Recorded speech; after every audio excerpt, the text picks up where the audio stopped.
దినమెల్ల దేవుని దయలో దేవుని కృపలో మనల్ని కాచి కాపాడిన దేవుని స్తుతించి నిద్రపోయే ముందు ఈ వాక్య ధ్యానం చేసుకుని పడుకోండి.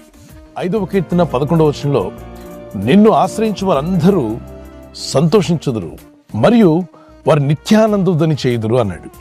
దేవుని యందు విశ్వాసం ఉంచి ఆయన ఆశ్రయించిన మీ ఆనందం ఎప్పటికీ ఆగిపోదు. ఇహమందు పరమందు కూడా ఆనందిస్తామని వాక్యం సెలవిస్తుంది. అపోజిట్ పౌలు అన్నాడు ఫిలిప్పీ 1:21-22 వచనాల్లో బ్రతుకుట క్రీస్తే, చావైతే నాకు లాభం అన్నాడు.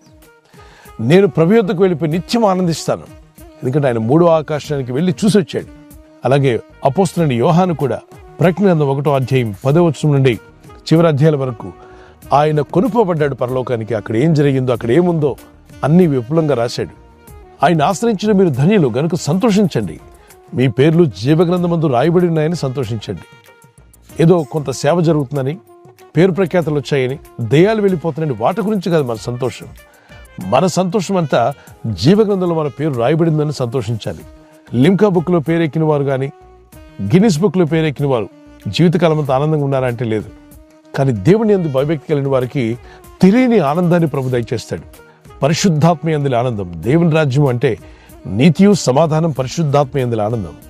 ఆత్మదేవుని లోపల ఆనందాన్ని కలుగు చేస్తాడు. అది ఆస్తిపాస్తుల నుండి వచ్చేది కాదు, ధనగంటల నుండి వచ్చేది కాదు, లోకంలో ఉన్న వాటి నుండి వచ్చేది కాదు. అది సాక్షాత్తు దేవుని సింహాసనం నుండి నీ హృదయ సింహాసనంలోకి పంపిస్తున్నాడు ఆ ఆనందం. అందుకే ఆయన ఆశ్రయించిన వారు సంతోషించుదురు, వారు నిత్యానంద ధ్వని చేస్తారు. అందుకే దేవుని యందు విశ్వసించిన మీరు సంతోషించండి. 37వ కీర్తన 4వ వచనంలో ఆయనను బట్టి మీరు సంతోషించిన యెడల మీ హృదయ వాంఛలు తీర్చబడతాయి. దేవుణ్ణి మీరు కనుగొన్నందుకు, ఆయన్ని ఆశ్రయించినందుకు సంతోషించండి. మిగిలిన పనులన్నీ ప్రభు జరిగిస్తాడు. ఈ వాగ్దానం ఎత్తి ప్రార్థిస్తుండగా ఆయన్ని ఆశ్రయించిన మీరు అందరూ సంతోషంతో నింపబడుదురుగాక. మీ హృదయంలో, మీ కుటుంబాల్లో నిత్యానంద ధ్వని కలుగునుగాక. ప్రార్థన చేసుకుందాం. పరిశుద్ధమైన మా ప్రియ తండ్రి, నిన్ను ఆశ్రయించు వారందరూ కూడా సంతోషించుదురని, నిత్యానంద ధ్వని చేయుదురని రాయబడింది. రక్షణానందము, నీ యందు విశ్వసించడం వల్ల వారికి కలిగిన పరిశుద్ధాత్మలో ఆనందము, అయ్యా మా పేర్లు జీవగ్రంథమందు రాయబడిన ఆనందము మా హృదయాల్లో పెట్టినందుకు మీకు స్తోత్రాలు. ఇంకెవరైనా మీరిచ్చే ఆనందాన్ని కోల్పోయి ఉంటే ఇదిగో వారు కూడా నీ వైపు తిరిగి మొరపెట్టి ప్రార్థించే మనసు వారికి దయచేయండి. వారి బ్రతుకులను వెలిగించండి ప్రభు. ఎవరైతే విచారంతో, దుఃఖంతో, వేదనతో కృంగిపోయి ఉన్నారో వారికి పరిశుద్ధాత్మ ద్వారా గొప్ప సంతోషం వారికి అనుగ్రహించండి. మా దుఃఖమును సంతోషంగా మారుస్తానన్నావు. ఇదిగో వీరి దుఃఖమును సంతోషంగా మార్చునాయన. వారి జీవితాల్లో గొప్ప ఆనందమును కలుగు చేయండి.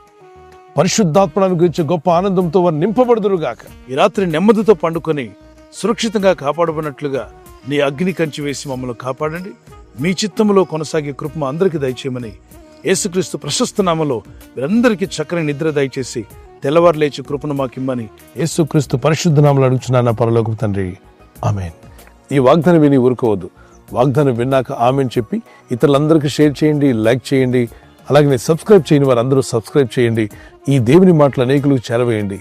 క్రీస్తు యేసు కృపా సమాధానాలు మీకు తోడే నడిపించును గాక. Amen. Good night. God bless you. ఈ ఛానల్ను మీరు సబ్స్క్రైబ్ చేసుకొనుట వలన 2 పనులు జరుగుతున్నాయి.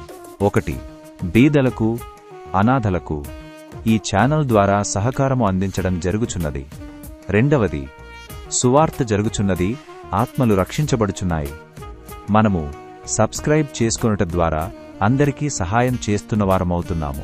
ఖచ్చితంగా ఈ యూట్యూబ్ ఛానల్ను సబ్స్క్రైబ్ చేసుకుని బెల్ బటన్ను క్లిక్ చేయండి. మీకు వెంటనే మెసేజెస్ పంపబడతాయి.